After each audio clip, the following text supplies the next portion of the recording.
Livro Palestras Íntimas de São Francisco de Sales. Palestra 18. Da recepção e da profissão. O que se deve observar quando se dá o voto para a recepção do hábito ou profissão das irmãs.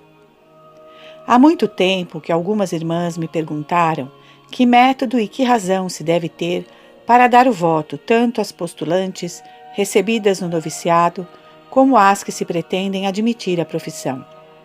E ainda que a pergunta seja antiga, por há muito tempo ter sido feita, não tenho pensado no assunto. E por isso estou em dívida para convosco. Vou agora responder, dizendo-vos que o motivo que se deve ter para dar o voto consta de 2 pontos. O primeiro é que só se deve dar a pessoas verdadeiramente chamadas por Deus. E o segundo, que tenham as condições requeridas para a nossa maneira de vida.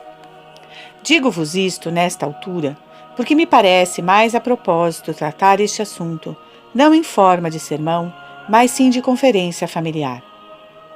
É que desta forma, este assunto pode ser tratado mais livre e familiarmente. Quanto ao primeiro ponto, as noviças terão nele a sua parte, mas quanto ao segundo, tenham paciência até o ano que vem, pois o repetirei, se isso for preciso. Quanto ao primeiro ponto, ser necessário que uma pessoa seja verdadeiramente chamada por Deus para ser recebida na religião, convém saber que, quando falo deste chamamento e vocação, não me refiro à vocação geral, como é aquela pela qual Nosso Senhor chama todos os homens ao cristianismo. Tampouco destas palavras tão terríveis do Evangelho. Muitos são os chamados, mas poucos escolhidos. Deus chama todos os homens a serem cristãos, porque deseja dar a todos a vida eterna. Mas nem por isso todos vêm, apesar de todos serem convidados, e, portanto, poucos são escolhidos. Quer dizer que há alguns que correspondem e seguem o chamamento de Deus, mas poucos vêm, em comparação aos que são chamados. Este primeiro ponto é muito geral e muito terrível. Falemos, porém, mais particularmente destas vocações. Muitos são verdadeiramente chamados por Deus à religião, mas também aqui há poucos eleitos, quer dizer, há poucos que mantenham e conservem a sua vocação. São verdadeiramente chamados, porque começam bem, mas não são fiéis em corresponder à graça, nem perseverantes na prática do que pode conservar a sua vocação e torná-la boa e estável. Há outros que não eram chamados, tendo, porém, vindo, foram eleitos. A sua vocação foi tornada boa e retificada por Deus, e isto é outro ponto. Outros vêm à religião por despeito e aborrecimento. Parecendo, embora tais vocações não serem boas, tem-se visto, contudo, algumas pessoas vindas assim, e que foram escolhidas e eleitas. Este é ainda outro ponto. Poremos estes pontos, todos uns sobre os outros, e procuraremos examiná-los para encontrar onde está a verdadeira vocação. Outros são levados a entrar na religião por causa de algum desastre e infortúnio que tiveram no mundo. Outros por falta de saúde ou beleza. Apesar de esses motivos de si não serem bons, Deus todavia serve-se deles para chamar tais pessoas à religião. Enfim, os caminhos de Deus são inescrutáveis, e a variedade das vocações e dos meios de que Deus se serve para chamar as suas criaturas são admiráveis, cheios de beleza e de amor, devendo nós, mortais, respeitá-los e acatá-los. Estais, pois, a ver como é coisa muito difícil conhecer quais são as vocações verdadeiras. Entretanto, a primeira condição requerida para dar o voto é saber se aquela que é proposta é verdadeiramente chamada e se sua vocação é verdadeira. Como é que, então, entre uma variedade tão grande de vocações e vindas por motivos tão diferentes, se poderá distinguir a verdadeira da que o não é, para não nos enganarmos? É, na verdade, uma coisa de grande importância esta, e muito difícil. Não é, porém, tanto a ponto de inteiramente nos escassearem os meios para o conhecer. Ora, entre muitos que poderia alegar, falarei de um só, como sendo o melhor de todos. A boa vocação não é, pois, outra coisa senão uma vontade firme e constante da parte da pessoa chamada de querer servir a Deus da maneira e no lugar a que sua divina majestade a chama. Isto é, a melhor prova de que se pode ter para conhecer que uma vocação é verdadeira. Notai, porém, que quando digo uma vontade firme e constante de servir a Deus, na maneira e no lugar onde Deus a chama, não quero dizer que aquela que a tem faça desde o princípio tudo o que deve fazer na sua vocação com uma firmeza e constância tão grandes que seja isenta de toda repugnância, dificuldade ou enfado naquilo que dela depende. Não, não digo isso. Nem tampouco que essa firmeza e constância sejam tais que a tornem isenta de cometer faltas, nem ainda que nunca venha a vacilar ou mudar, naquilo que empreendeu de praticar, os meios que a podem conduzir à perfeição.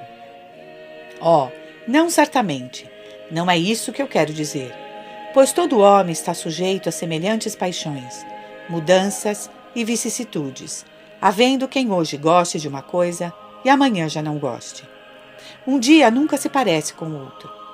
Alguém apreciará hoje a humildade e dirá que é uma virtude amorosa, a mais bela e necessária de todas, e há de empregar todas suas forças para adquirir. No dia seguinte já não gosta dela, ou então não a prezará nem estimará tanto como no dia precedente. Dir-se-á, é verdade, que é uma grande virtude, mas não a mais agradável de todas, visto ser preciso tanto trabalho para adquirir. E depois desse trabalho, ainda é pouca, ou nenhuma, a que se tem. Vede como somos variáveis e sujeitos à inconstância. Não é, portanto, estes diversos movimentos e vicissitudes que se deve julgar a firmeza e constância da vontade para fazer o bem que se propôs fazer, mas sim, se entre esta variedade de movimentos a vontade permanece firme e não deixar o bem que abraçou, ainda que sinta tédio ou frieza no amor da humildade, nem por isso deixa de se servir dos meios que conhece e que lhe estão marcados para adquirir. De maneira que não é necessário exigir uma constância sensível como prova de autêntica vocação, mas sim uma constância que resida na parte superior do espírito e que seja efetiva. Para saber se Deus quer que sejamos religiosos ou religiosas, não é necessário que Sua Divina Majestade nos fale de uma maneira sensível ou nos mande algum anjo do céu para nos manifestar a sua vontade, nem tampouco ter revelações acerca disto. Também não é preciso um exame de 10 ou 12 doutores da Sorbonne para ver se a inspiração é boa ou má, se sim ou não se deve seguir. É necessário corresponder ao primeiro movimento e cultivá-lo bem. Depois, não nos afligirmos se nos vêm repugnâncias e frieza. Se, pois, nos esforçarmos sempre por ter a nossa vontade bem firme em querer procurar o bem que se nos deparou, Deus não deixará de fazer com que tudo redunde para a sua glória. E quando digo isto, não falo apenas para nós, mas também para jovens que vivem no mundo, das quais certamente se deve ter um grande cuidado e zelo em as ajudar nos seus bons desejos. Quando têm os primeiros movimentos um pouco fortes, nada lhes é difícil. Parece-lhes que vencerão todas as dificuldades. Mas ao experimentarem estas vicissitudes, e que tais sentimentos já não são tão sensíveis na parte inferior, parece-lhes estar tudo perdido e que tudo devem abandonar. Querem e não querem. O que então sentem não é bastante para se desprenderem do mundo. Eu bem quisera, dizem, mas não sei se será vontade de Deus que eu seja religiosa, pois a inspiração que agora sinto não é, me parece, bastante forte. Verdade é já a ter tido muito mais forte do que a tenho agora, mas como não permanece, leva-me a crer que não é o certo. Ouvi falar nisso ao meu pai e à minha mãe, ou a alguém já não sei onde, e veio esse desejo, mas passou logo. e isto leva-me a crer que semelhante inspiração não é de Deus. Enfim, é preciso fazer 1000 exames para conhecer se hão de seguir esta inspiração. Na verdade, não me admiro quando encontro almas com estas repugnâncias e friezas, nem me parece que por isso a sua vocação não seja boa. Nestas ocasiões, o que é preciso é haver um grande cuidado em as ajudar e ensinar-lhes a não se admirarem dessas mudanças e vicissitudes, mas exortá-las a permanecer firmes no meio delas. Vamos, deve-se-lhes dizer, isso não é nada, ainda que tenhais sido persuadida pelos vossos pais, ou por quem quer que seja, a fazer-vos religiosa, dizei-me, não sentistes no vosso coração o movimento e inspiração de procurar um tão grande bem? Sim, dizem elas, é verdade, mas isso passou logo. Pois sim, passou a força desse sentimento, mas não a tal ponto que vos não ficasse alguma inclinação a essa vocação, e que continuais a sentir não sei o que vos faz pender para este lado. Mas o que me aflige, dizeis, é não sentir esse movimento tão forte como seria preciso para tomar uma tal resolução. Eu respondo a essas pessoas: não vos preocupeis com esses sentimentos sensíveis, não os examineis tanto, contentai-vos com a constância da vontade, que no meio de tudo não perde a inclinação do seu primeiro desígnio. O que deveis é ser cuidadosas em corresponder a este primeiro movimento e em cultivá-lo bem. Não vos dê cuidado de que lado ele vem, porque Deus tem muitos meios para chamar ao seu serviço os seus servos e servas. Não se aproveita só da pregação, que como uma semente divina é lançada na terra dos nossos corações pela boca dos pregadores. Verdade é ser este meio empregado, mais do que nenhum outro, para converter os hereges e infiéis. E por intermédio dos pregadores, muitos se determinaram não só a fazerem-se cristãos, mas também foram chamados por Deus a vocações mais particulares, como aconteceu a São Nicolau Tolentino. Assistindo ele a um sermão de um bom padre que pregava sobre o martírio de Santo Estevão, e ao ouvir dizer que este santo viu o céu aberto e o Filho de Deus sentado à direita de seu Pai, ficou tão comovido que resolveu naquela mesma hora deixar o mundo, e não teve descanso enquanto se não fez religioso. Declarou o seu desígnio e, tendo sido recebido, tornou-se tão bom religioso que, como tal, viveu e morreu santamente. Os exemplos dos que, como ele, foram chamados por Deus pela pregação são quase inumeráveis.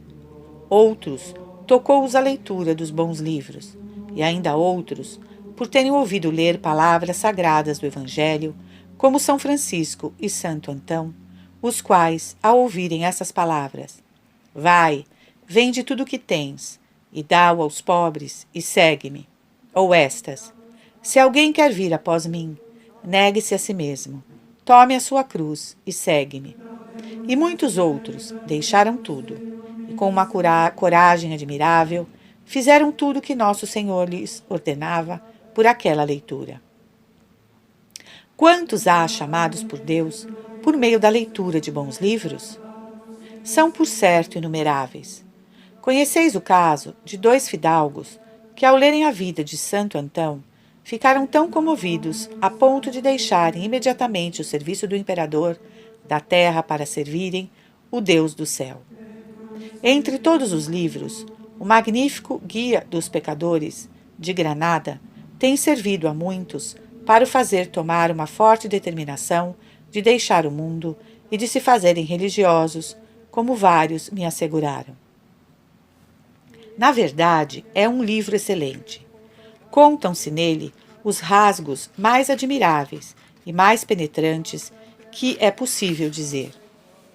Ouvi dizer a religiosos terem conhecido muitas pessoas que, depois da leitura deste livro, tinham sido inclinadas por Deus a deixarem o mundo, e eu tenho falado a muitos que me asseguraram que tinham recebido a sua vocação ao lerem-no também. Sem dúvida, já lestes a vida do bem-aventurado Padre Santo Inácio de Loyola, fundador e primeiro padre dos jesuítas. Deus moveu-o pela leitura dos bons livros. Era ele um cavalheiro nobre, valente segundo o mundo e grande guerreiro. O princípio da sua vocação foi ocasionada por um desastre em que um tiro de arcabuz se lhe foi meter na coxa e lhe a partiu, de maneira que foi preciso transportá-lo para casa para se curar. Estando muito enfadado ao ver-se reduzido àquele estado, pediu livros de guerra para se distrair. Levaram-lhe, porém, o Flos Sanctorum, não o que escreveu o padre Rivadeneira, pois ainda não tinha nascido, mas outras flores que então já havia. E ao lê-las, ficou comovido de uma tal forma que deixou tudo e resolveu ser soldado de Jesus Cristo. Esta resolução foi tão eficaz que não descansou enquanto a não pôs em prática, e foi um grande servo de Deus. Outros há que foram tocados por desgostos e desastres que lhes sobrevieram, o que os fez despeitar com o mundo por ter escarnecido deles ou tê-los enganado.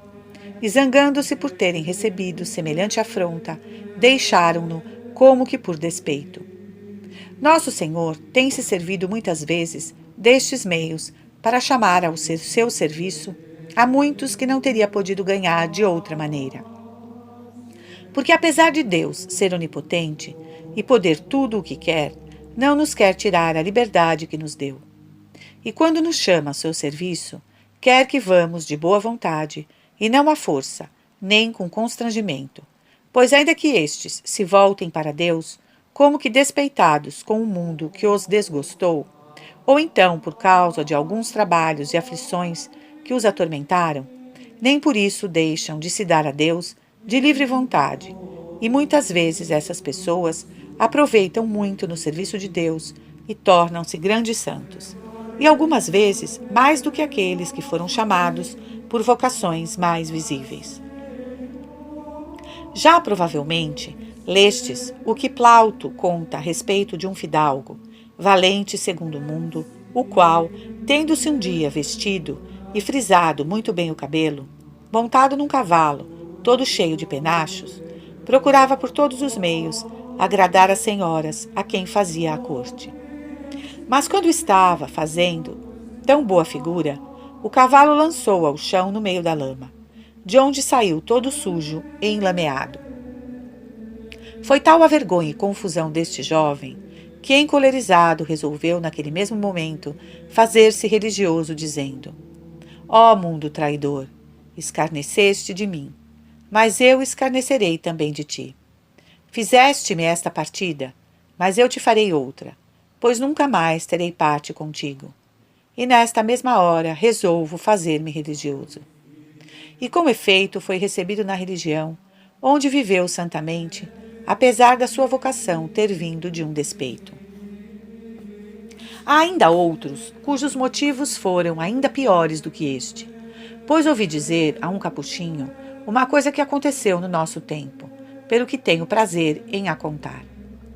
Este bom padre disse-me, falando de vocações, que um fidalgo valente de espírito e de corpo e de muito boa família, vendo um dia passar alguns padres na sua ordem, começou a dizer a um jovem, seus companheiros, que estavam com ele: muito gostava de saber como vivem esses pés descalços.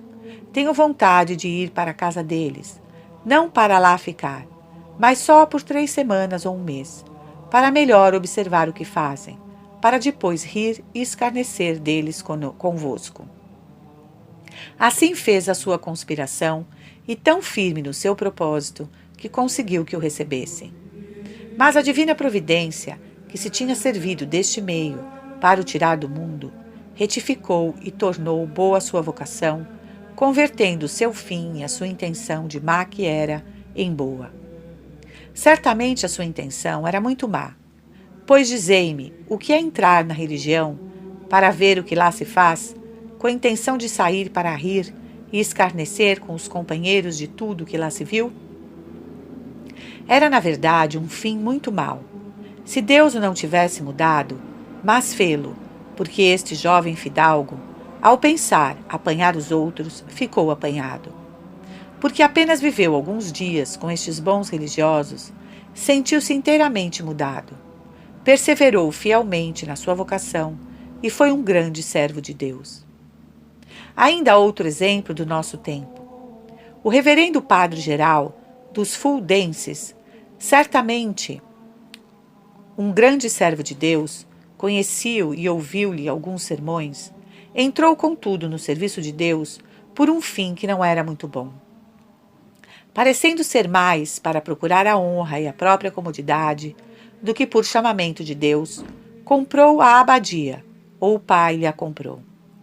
Todavia sua vocação tornou-se tão boa e foi retificada por Deus de tal modo, tendo de tal maneira mudado a vida, que se fez um espelho de virtude e foi o reformador dos fuldenses, levando-os à primitiva observância.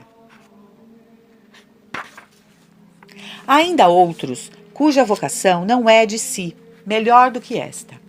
São aqueles que vão para a religião por causa de algum defeito natural, como por serem coxos, vesgos ou feios, ou por terem outro defeito semelhante.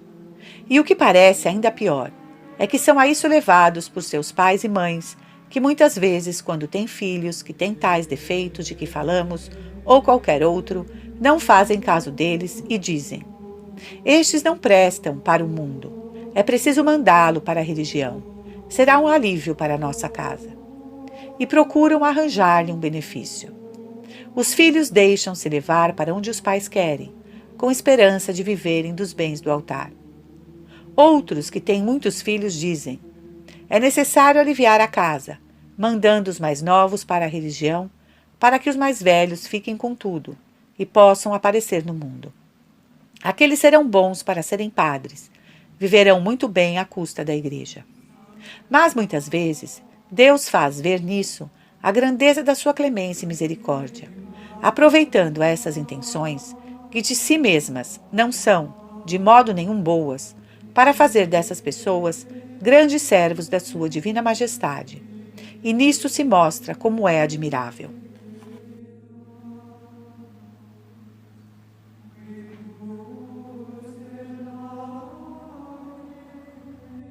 Assim se apraz este divino artífice em fazer belos edifícios com madeira ruim e que parece não prestar para nada. E do mesmo modo que uma pessoa não entendida em marcenaria, ao ver um bocado de madeira tosca na oficina de um marceneiro, se há de admirar de lhe ouvir dizer que tal madeira está destinada para fazer alguma bela obra de arte, se assim é, dirá, quanto precisará ser desbastada antes de poder fazer tal obra. Também ordinariamente a divina providência faz obras-primas admiráveis com madeira empenada. Quer dizer, faz entrar no seu festim os coxos e os cegos, para nos mostrar que de nada serve ter 2 olhos ou 2 pés para entrar no paraíso.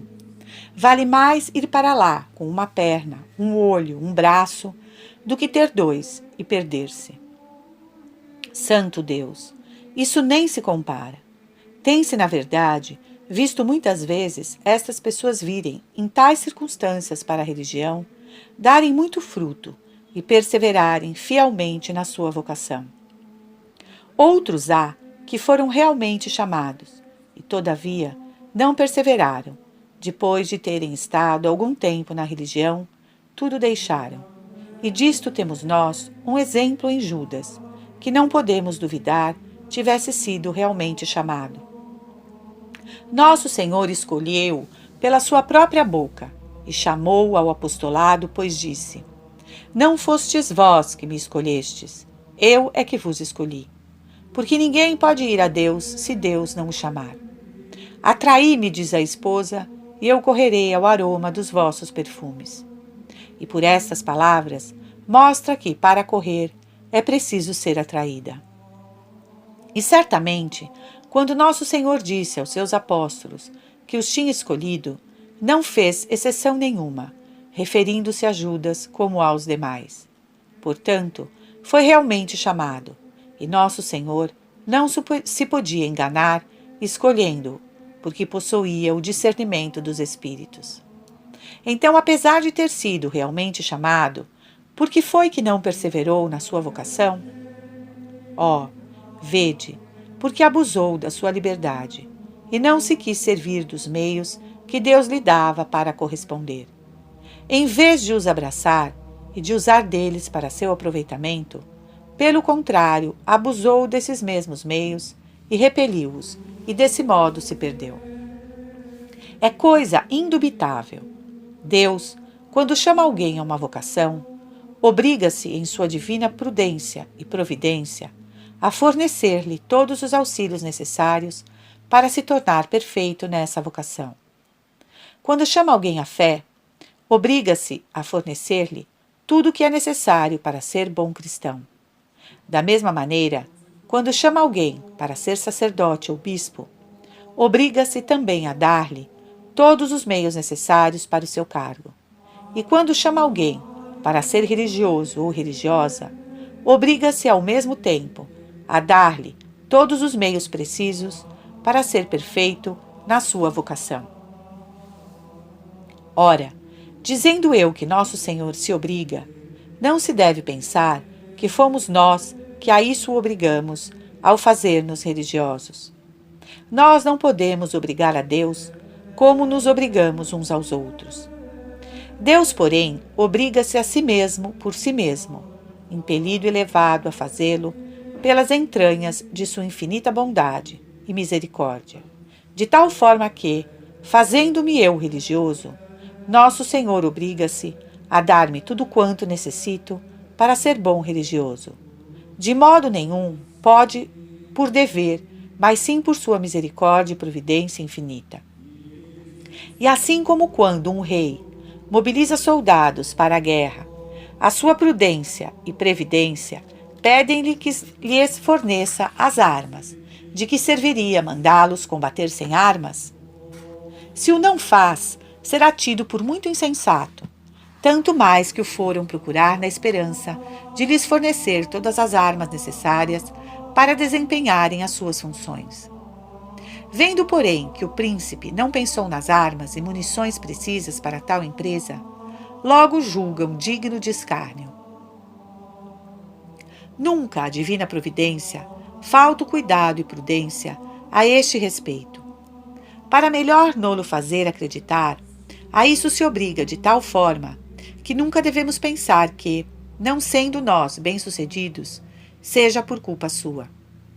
Notai, porém, que quando digo ter-se Deus obrigado a fornecer todos os auxílios necessários àqueles que chama alguma vocação, não quero dizer que não os dê senão a quem os prometeu. Oh, não! Se dissesse isso, enganar-me-ia. Muitas vezes os deu e continua ainda a dar, sem os ter prometido e obrigado. Por exemplo, há um homem a quem Deus não chamou para ser sacerdote nem bispo.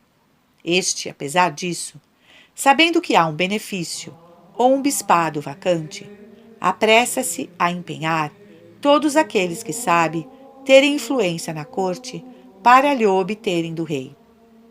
Finalmente, graças à proteção de várias pessoas, é eleito e sagrado bispo.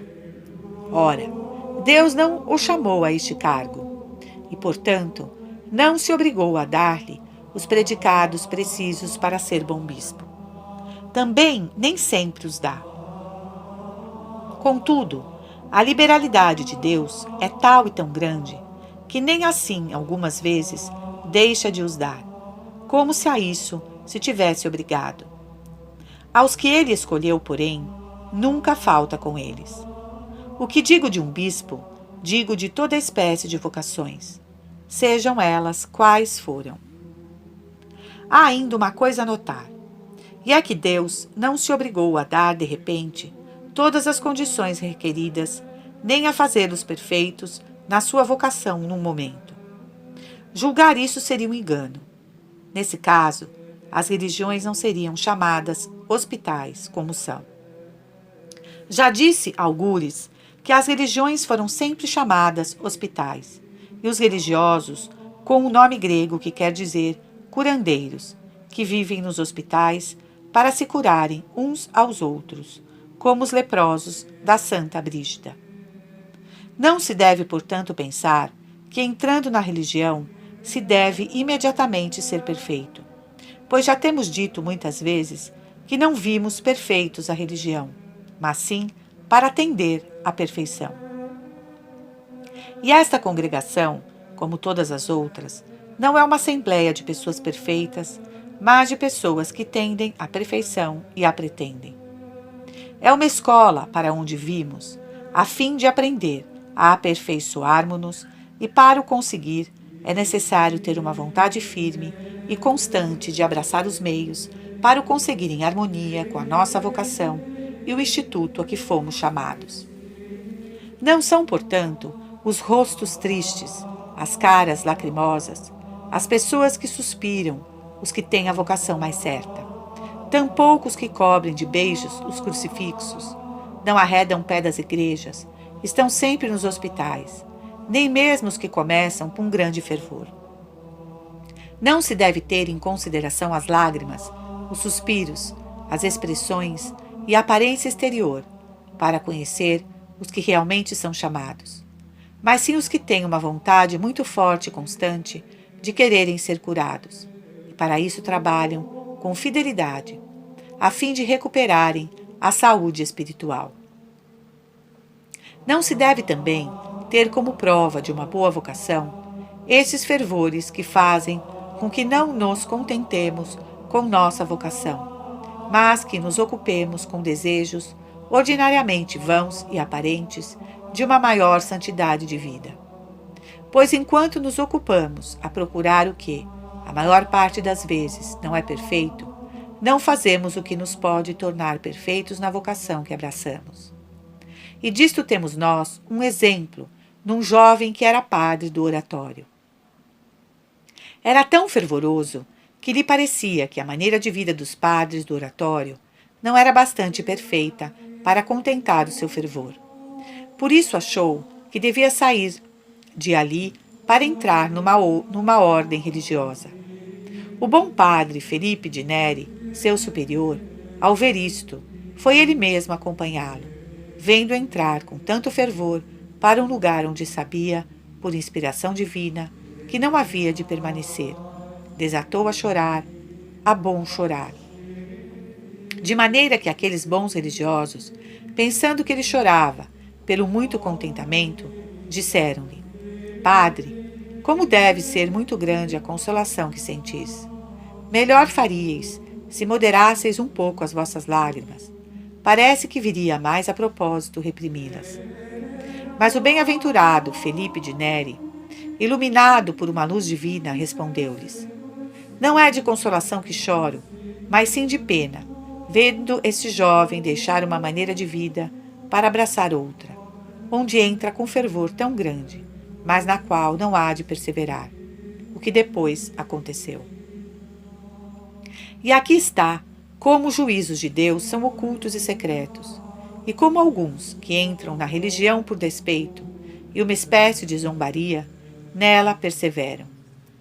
Outros que eram realmente chamados e que começaram com grande fervor, acabam mal e deixam tudo. É, pois, coisa muito difícil saber-se quando uma pessoa é realmente chamada por Deus para lhe darmos o nosso voto. Apesar de havermos fervorosa, não sabemos se perseverará. Tanto pior para ela se assim for, se vedes que ela tem essa vontade constante de querer curar-se e ser tratada, não deixeis de lhe dar o vosso voto, porque se ela quiser receber os socorros que nosso Senhor se obrigou a dar-lhe, perseverará. E ainda que ele os não tenha prometido, não se tendo obrigado a isso, pois que a não tinha chamado, pode ela, contudo, tornar-se capaz de os receber. Se o faz só por algum tempo, e não persevera depois de alguns anos, o mal é dela. Não podeis dar remédio a isso. A culpa é dela, e não vossa. Aqui está, portanto, segundo o meu parecer, em que consiste essa primeira parte. Antes, porém, de começar a falar da segunda, as irmãs noviças devem retirar-se e pedir a Deus por nós enquanto falamos deste outro assunto. Nada mais me resta agora dizer, senão o que a vós, professas, toca, sendo esta a minha segunda parte. Trato das condições que devem ter, primeiramente, aquelas que são recebidas em casa. Em segundo lugar, as que são recebidas no noviciado. E em terceiro, as que se admitem à profissão. Quanto à primeira aceitação, nada tenho a dizer, porque não se podem conhecer facilmente. Refiro-me à entrada para a primeira provação. Essas pretendentes, que se apresentam com tão boa aparência, que não deixam nada a desejar. E segundo elas dizem, farão tudo o que se quiser. Fazem-me lembrar São João e São Tiago, a quem Nosso Senhor perguntou se poderiam beber o cálice da sua paixão, e responderam, denodamente e sem hesitação, que sim. E na noite da paixão, abandonaram-no. O mesmo se dá com esses pretendentes. Fazem tantas devoções, tantas reverências, mostram tão boa vontade, que não é fácil despedi-las. Realmente não se deve fazer disso muito caso, a meu ver. Não falo agora à maneira de pregador, mas sim em forma de conferência, em que cada um apresenta a sua opinião. Não digo, portanto, que se não deve fazer, mas sim que, a meu ver, não se deve fazer disso grande caso. Refiro-me ao interior, pois, na verdade, é bem difícil podê-lo conhecer durante esse tempo, principalmente quando se trata de postulantes que vêm de longe. O mais que se pode fazer a respeito destas é saber quem são, e coisas semelhantes quanto ao temporal e ao exterior. Depois abrir-lhes a porta e fazê-las começar a primeira provação. Se são pessoas da mesma terra, pedem-se-lhes observar as maneiras, e pela conversação que se tem com elas, conhecer alguma coisa do seu feitio. Mas acho que, ainda assim, é bem difícil, pois apresentam-se sempre com a melhor cara e as melhores maneiras possíveis.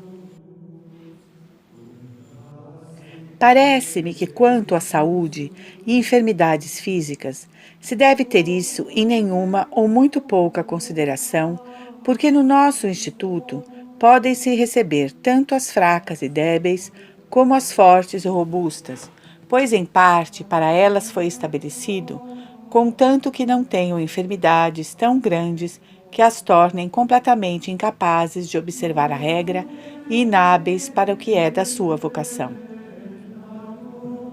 Mas fora disto, nunca lhe recusaria o meu voto, ainda mesmo que não tivessem senão uma perna, ou fossem cegas e coxas. Uma vez que tenham as outras condições requeridas para esta vocação, dar-lhe-o-ia. E que a prudência humana não me venha agora dizer: e se apresentassem sempre pessoas assim, deveriam sempre receber-se? Eu digo que sim, contanto, como já disse, que nunca lhe faltassem as condições de espírito que são requeridas para esta vocação, eu não quisera ter em consideração nenhuma os defeitos físicos. Sim, mas se todas fossem cegas ou doentes, quem as havia de servir? Não vos aflijais, porque isso não há de acontecer. Deixai esse cuidado à divina providência, que saberá bem prover, e chamará as fortes que forem necessárias para isso. Quando se apresentam enfermas, dizei: bendito seja Deus. Se apresentam robustas, ainda bem. O mundo, quando vê entrar muitas pessoas na religião, costuma ordinariamente falar assim, como que desaprovando. Se todos os homens e mulheres se fizessem religiosos e religiosas, quem manteria o mundo? Em breve o veríamos acabar. E dizem ainda: quem o sustentaria? Ó prudência humana, não vos preocupeis, pois tal coisa não acontecerá. Há de ficar sempre no mundo gente demais. Havia uma jovem cega que instava para entrar na vossa casa de Paris. Enquanto eu lá estive, muitos se empenharam para ser recebida, o que ela muito desejava. Era, na verdade, uma boa alma, e eu quisera que se lhe fizesse à vontade. Mas não pôde ser por causa de algumas outras condições que não permitiam recebê-la. Porém, se não tivesse tido outra coisa senão ser cega, eu ter-lhe-ia dado o meu voto, porque, em suma, as doenças que não impedem de observar a regra não se devem ter em consideração nestas casas. É isso que tinha para dizer acerca desta primeira admissão. Quanto à segunda, a respeito de admitir uma postulante ao noviciado, não acho também nisso grande dificuldade. Contudo, deve pensar-se mais do que sobre a primeira admissão. Houve também já mais ocasião de observar os seus gênios, ações e hábitos. Vê-se se são coléricas ou mansas, e outras paixões semelhantes. Mas tudo isso não deve ser impedimento para que sejam recebidas no noviciado, nem impedir as irmãs de lhe darem o voto, contanto que tenham boa vontade de se emendar, de se submeter e servir dos medicamentos próprios para se curarem. E ainda que tenham repugnância a esses remédios e os tomem com grande dificuldade, isso não quer dizer nada, uma vez que não deixem de os usar. Porque os remédios são sempre amargos ao paladar, e não é possível tomá-los com tanto gosto como se fossem apetitosos. Mas nem por isso deixam de fazer o seu efeito. E quanto mais custa tomá-los e mais trabalho dão, maior é a eficácia. O mesmo se dá com uma jovem que tem as paixões violentas. É colérica e faz muitas faltas, expandindo fortemente o seu gênio 10 ou 12 vezes ao dia. Se apesar disso quer que a corrijam e mortifiquem, e lhe deem os remédios apropriados para se curar, ainda que lhe custe tomá-los e se incomode, não devemos por isso recusar-lhe o nosso voto, pois não só tem vontade de se curar, mas também toma os remédios que para isso lhe dão, ainda que com custo e dificuldade. Algumas haverá que terão sido educadas mal e são pouco civilizadas. Serão de natureza agreste e grosseira.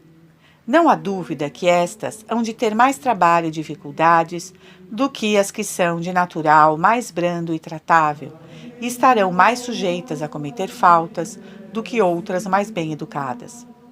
Se, contudo, elas querem ser curadas e mostram vontade firme de se sujeitar aos remédios, posto que lhes custe, a estas daria eu o meu voto. Não obstante essas faltas, porque tais pessoas, depois de aturado trabalho, dão muitos frutos na religião. Tornam-se grandes servas de Deus e adquirem uma virtude forte e sólida. É que a graça de Deus supre a imperfeição da natureza, e não há dúvida que muitas vezes, onde menos há da natureza, mais sobressai a graça. Não se devem, pois, deixar de receber no noviciado as jovens que têm muitos hábitos maus, o coração rude e grosseiro, mostrando no semblante ter paixões, pois quando temos medo, tornamo-nos pálidos. Quando nos advertem de alguma coisa que nos irrita, sobe-nos o sangue ao rosto e fazemo-nos vermelhos. Ou então a sensibilidade faz com que nos venham as lágrimas aos olhos. Nada disto deve impedir que demos o nosso voto, contanto que a pessoa queira ser curada. Em suma, para receber uma jovem no noviciado, só é preciso saber se tem boa vontade de viver numa grande submissão, servindo-se dos meios que lhe são dados para se aperfeiçoar. Tendo essas condições, dar-lhe-ia o meu voto. E aqui está, parece-me, tudo o que se pode dizer a respeito desta segunda admissão. Passemos agora à terceira, que é muitíssimo importante. Trata-se de admitir as noviças à profissão. Para isso requer-se uma consideração maior e, parece-me, deve-se observar-se 3 coisas. A primeira, que as pessoas que se admitem à profissão sejam sãs, não fisicamente, como já disse. Isso não teria eu em nenhuma consideração, a não ser em coisas que a merecessem. Mas refiro-me a serem sãs de coração e de espírito. Quero dizer que tenham o coração bem disposto a viver numa inteira docilidade e submissão. A segunda, que tenham um bom espírito. E ao dizer um bom espírito, não falo desses grandes espíritos que são ordinariamente vãos e cheios de autossuficiência, que eram no mundo um poço de vaidade e que ao virem para a religião não é para se humilharem, mas sim como que para darem lições de filosofia e teologia, pretendendo tudo dirigir e governar. É preciso ter muita cautela com tais espíritos. Não digo que se não devem receber, se vê que querem emendar-se e humilhar-se, pois podem muito bem com o tempo e com a graça de Deus fazer esta metamorfose, isto é, que tendo sido no mundo um poço de vaidade, sejam agora na religião um outro de humildade, o que sem dúvida acontecerá se com fidelidade usarem os remédios que lhes forem dados para se curarem. É coisa certa que aquele que é fiel nas pequenas coisas será constituído por Deus nas grandes. Ao falar, portanto, de um espírito bom, quero dizer um espírito medíocre, nem muito arguto, nem muito obtuso.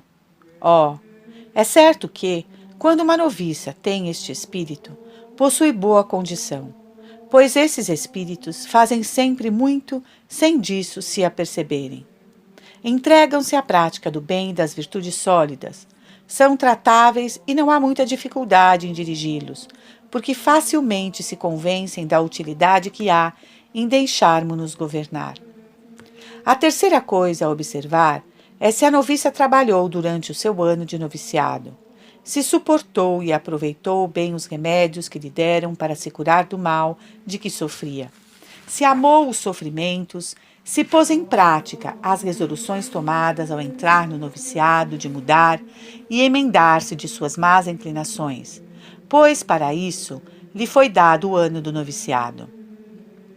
Quando se vê que perseverou fielmente na sua resolução, que tem vontade firme e constante de continuar, que se aplicou a reformar-se e a formar-se segundo a regra e constituições, que persiste nesta vontade e até mesmo de fazer melhor, isso é muito bom e sinal seguro para se lhe poder dar o voto. Dizei-me que bem se vê como essa irmã trabalha para se emendar e mostra boa vontade. De quando em quando, porém, não deixa de cometer grandes faltas, o que lhe sucede bastante vezes. Como se poderá conhecer se ela tem essa boa vontade de se corrigir, visto que durante todo o ano de seu noviciado essas faltas foram tão frequentes? Ora, notai, dado que durante esse ano ela deva trabalhar na reforma de seus costumes e hábitos, não isso quer dizer que não deva cometer falta nenhuma, nem que no fim do noviciado deve estar perfeita. Vede no colégio de Nosso Senhor os apóstolos. Apesar de terem sido realmente chamados e terem trabalhado muito na reforma da sua vida, quantas faltas não cometeram, não só no primeiro ano, mas ainda no segundo e terceiro. Todos prometiam fazer maravilhas, até mesmo que seguiriam Nosso Senhor para a morte e para o cárcere. Mas na noite da paixão, quando foram prender o seu bom mestre, todos o abandonaram, e mesmo os 3 que Nosso Senhor preferia, me parece, e a quem mais descobriu seus segredos, levando-o sempre consigo, tanto à montanha do Tabor como ao jardim das oliveiras. Esses 3, digo, que pareciam ser os mais fortes para resistir aos assaltos das paixões, cometeram grandes faltas. O glorioso São Pedro, que era tão fervoroso, quantas não cometeu? É certo que era muito sujeito a essas faltas, mas nem por isso foi rejeitado por Nosso Senhor, que conhecia bem que ele tinha a sempre firme e constante vontade de se emendar. Fez grandes faltas no primeiro ano do seu noviciado, mas no segundo fê-la ainda maiores. E a que fez no terceiro foi maior ainda do que todas as outras, pois negou o seu bom mestre e senhor. A sua índole era, em parte, causa de que cometesse faltas maiores e mais frequentes. São João, que tinha uma índole mais suave, não era tão sujeito a esses arrebatamentos. Contudo, não deixou de abandonar o seu mestre e fugiu como os outros. Mas não foi por muito tempo, pois voltou e depois não o deixou mais. E São Tiago não só o abandonou quando se tratou de morrer, mas nisto fez ainda pior do que os outros, porque não tornou a ir ter com ele. E assim as faltas não devem ser motivo para que a noviça não seja recebida, quando no meio de tudo isso ela continua a ter a vontade firme de se corrigir e de querer usar dos meios para esse fim que lhe são dados. É tudo o que temos a dizer acerca das condições que devem ter aquelas que se recebem a profissão e que as irmãs devem observar para lhe dar o seu voto. E com isso acabarei, a não ser que me perguntem alguma coisa a mais. Dizeis se uma noviça, que fosse muito sujeita a perturbar-se por pequenas coisas, que muitas vezes tivesse o espírito cheio de tristeza e inquietação, não mostrando, no meio da guerra, amor à sua vocação, mas, no entanto, passado isto, prometesse fazer maravilhas, o que deveria fazer-se? É certo que uma noviça tão inconstante não é próprio para a religião. Mas no meio de tudo isso, não quer ela curar-se? Não quer que lhe apliquem os remédios próprios para a sua cura? Se assim não é, devem abrir-lhe a porta e despedi-la.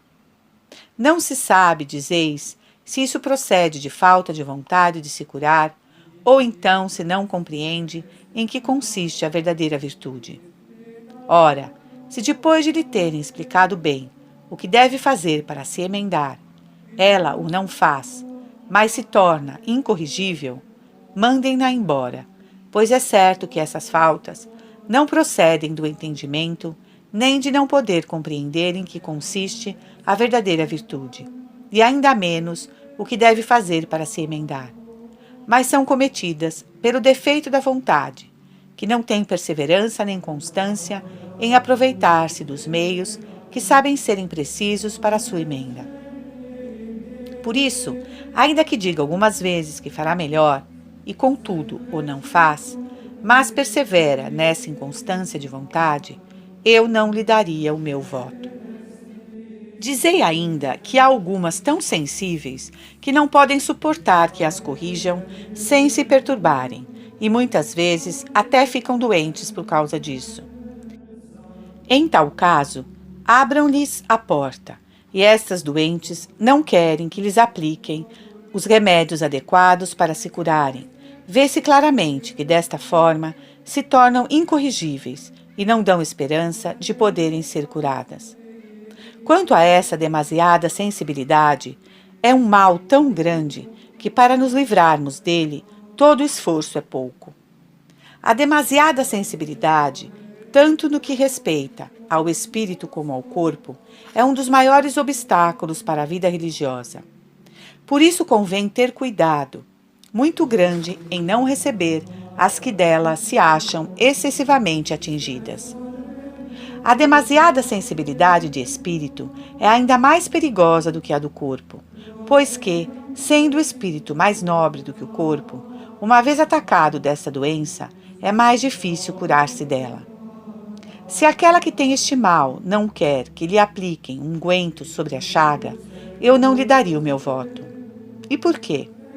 Porque não querendo servir-se dos remédios de que precisa, não se pode ver livre do seu mal, nem recuperar a saúde.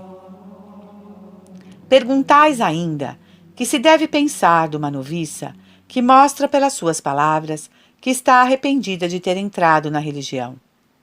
É claro que, se ela persevera neste desgosto da sua vocação e não se retrata, e vendo-se que se torna relaxada e negligente em se formar segundo o espírito da sua vocação, deve-se-lhe mandar embora. Perguntai-me como se pode saber se nisso se trata de provação ou tentação. Vem bem a propósito esta pergunta, mas a resposta é muito difícil. Entretanto, isso pode conhecer-se pelo proveito que tira dos pensamentos sugeridos, dos desgostos ou arrependimentos. Se com simplicidade se abre sobre este ponto, e se é fiel em servir-se dos remédios que para isso lhe derem, porque Deus nunca permite coisa nenhuma para nos provar, sem que queira que disso tiremos proveito, o que sempre acontece quando somos fiéis em nos abrir, e como já disse, simples em crer e fazer o que nos dizem. É isto o verdadeiro sinal que a prova vem de Deus. Mas quando se vê que esta noviça segue o seu próprio juízo e que a sua vontade logo cede, sem rebuço, renitente na sua tentação, é porque a coisa está em mau estado e quase sem remédio. Quanto àquela que ri por tudo que lhe dizem, como me dizeis, é preciso perguntar-lhe o motivo que a leva a rir. Diz que não sabe, nem eu tampouco sei por que ela ri. Dizeis também que nada do que lhe dizem lhe faz impressão, mas fica sempre na mesma. Ora, dizei-me, não aproveita com o que lhe dizem, ou não se emenda daquilo em que a corrigem? Faz mais caso do seu próprio juízo e do seu próprio espírito do que da direção que se lhe dá? Torna-se nisto incorrigível? Se assim é, eu não lhe daria o meu voto. Mas se ela se quer emendar e deixar-se curar, neste caso não faria dificuldade nenhuma em lhe o dar. Dizeis, minha querida filha, que a estima em que tem o que faz é tão grande que parece não fazer caso de nada que se lhe diga. Se ela quer ser santa, com uma santidade particular, isso é outro caso. Mas, a dizer a verdade, tais santidades são sempre para recear. Se queremos ser santos com uma santidade verdadeira, é preciso que essa santidade seja comum, como a de nosso Senhor e de Nossa Senhora.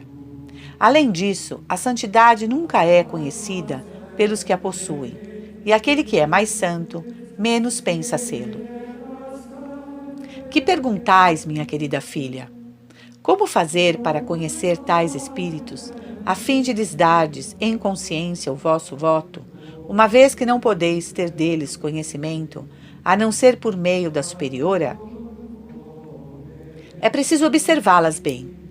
E além disso, sois bem informada por aquilo que se diz no capítulo. Pois, para que se fazem os capítulos, senão para que, ouvindo a opinião de todas as irmãs, cada uma resolva com mais acerto o que deve fazer? É apegada, dizeis, ao seu próprio juízo. Sê-lo-á, portanto, em breve, à sua própria vontade.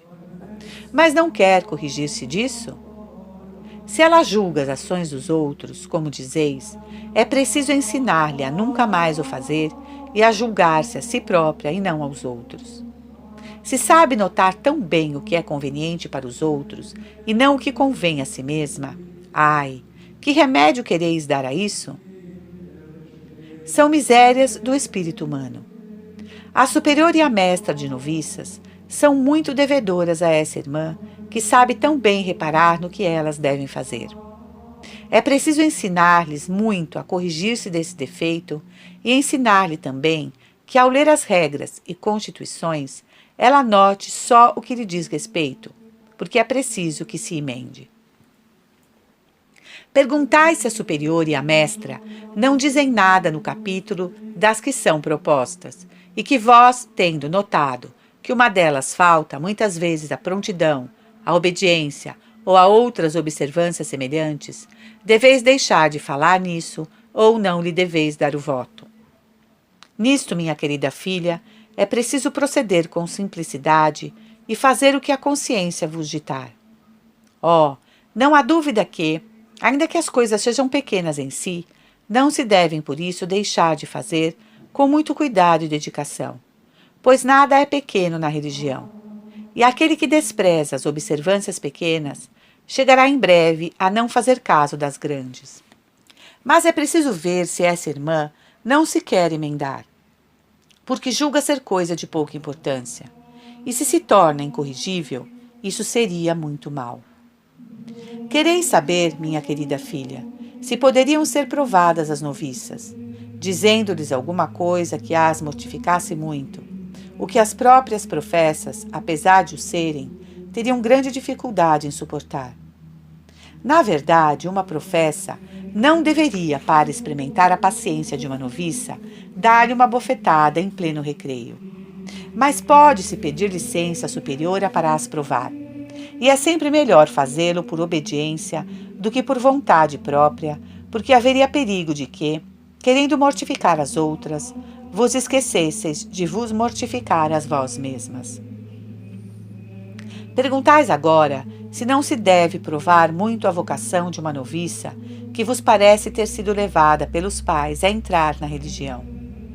Pode, mas ainda que o pai ou a mãe a tivessem persuadido a fazer-se religiosa, a sua vocação não deixaria de ser boa, pois que, como dissemos, Deus serve-se muitas vezes destes meios para atrair a si as suas criaturas.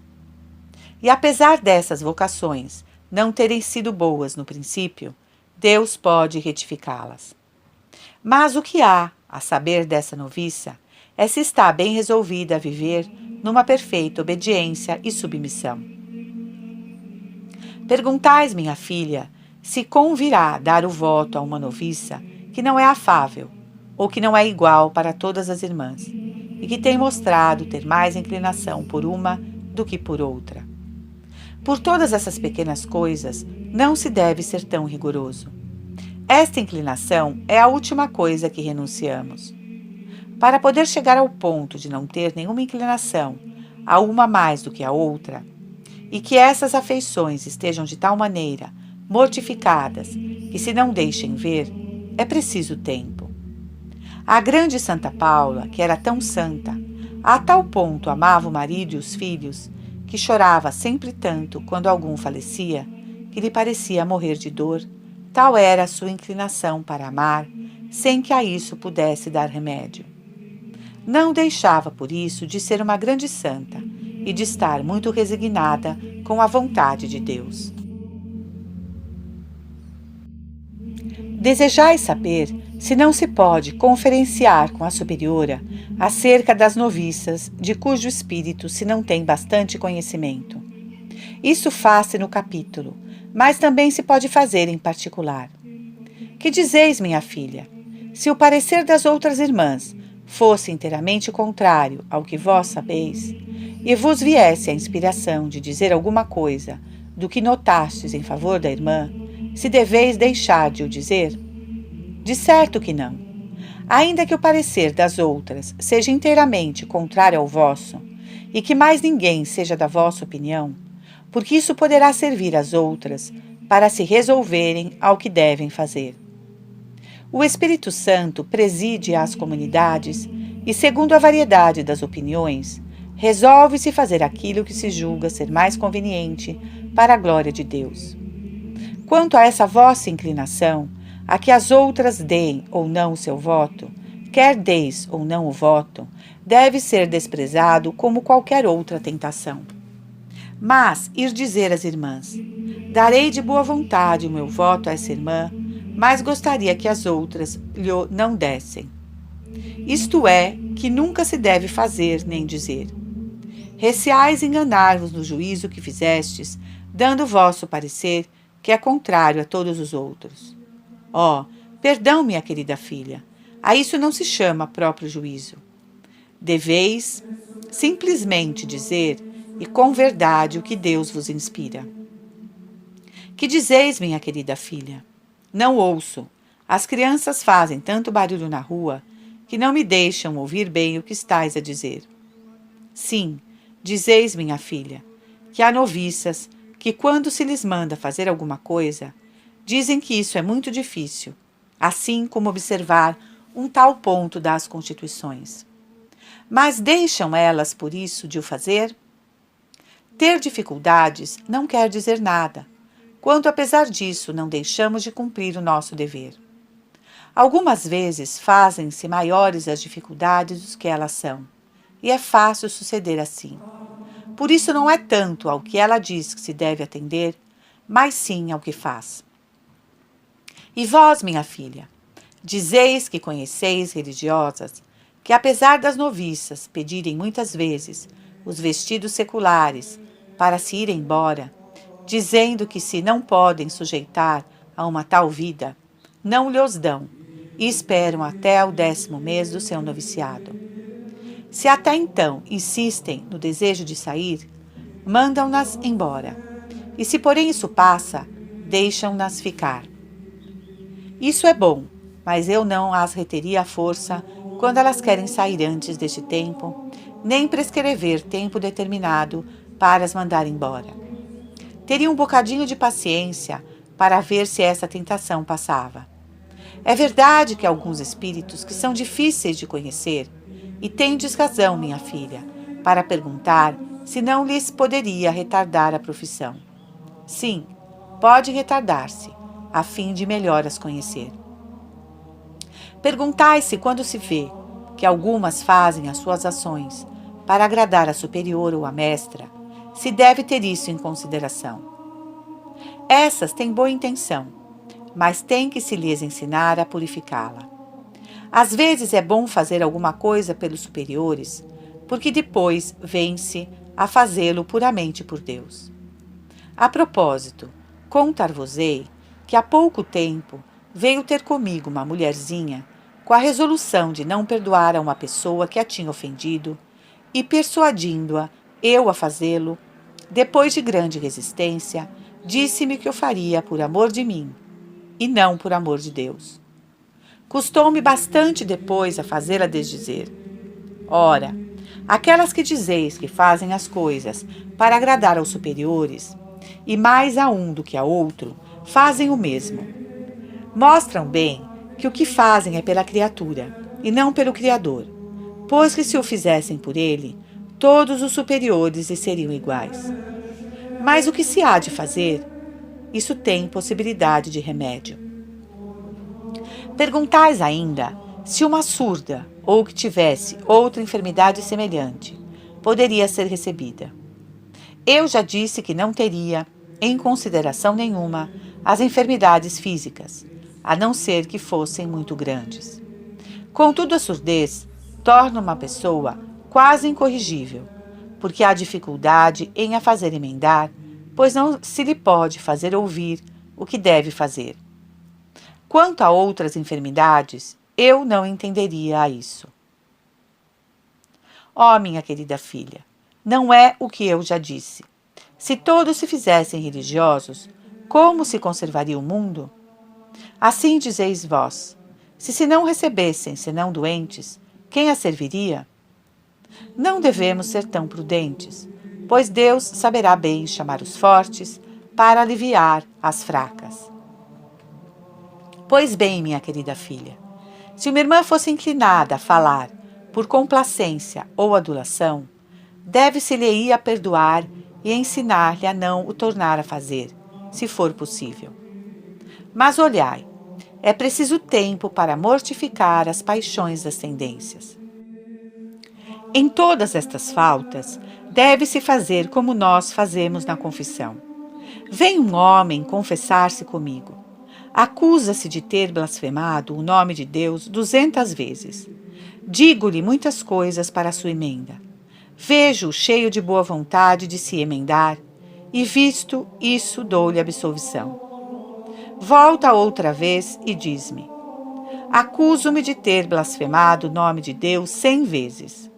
Ó, certamente que lhe darei a absolvição, porque vejo claramente a sua emenda, e por isso julgo que não quer ser incorrigível. O mesmo se deve fazer com as noviças, quando se vê que elas se emendam. Ainda que continuem a cometer faltas, não se devem mandar embora, porque pela emenda mostram que não são incorrigíveis. Dizeis que não se deveria hesitar em dar o voto a uma noviça que, além de não ter as condições requeridas, estivesse quase sempre doente na enfermaria, pois nessas condições não se pode provar, nem se lhe pode conhecer o espírito. A isso respondo que, se ela não tem as condições próprias para a vocação, sem dúvida que se deve olhar a isso. Mas quanto às suas enfermidades físicas, quisera que se não tivessem em demasiada consideração, a não ser que fossem tais que a impedissem de observar a regra. E no que diz respeito a conhecer-lhe o espírito, é certo que muito melhor se conhece a natureza e o espírito de uma pessoa na doença do que em nenhuma outra coisa, e a doença é uma prova contínua. Não tendes mais nada que perguntar? Que horas são? Já rezastes completas? E quando as quereis rezar? Ora, ide rezá-las, pois tenho receio de cometer uma irregularidade. Coragem, minhas queridas filhas. Peço a Nosso Senhor que vos abençoe. Deus satisfaça todos os vossos desejos e vos dê a sua santa paz. Amém.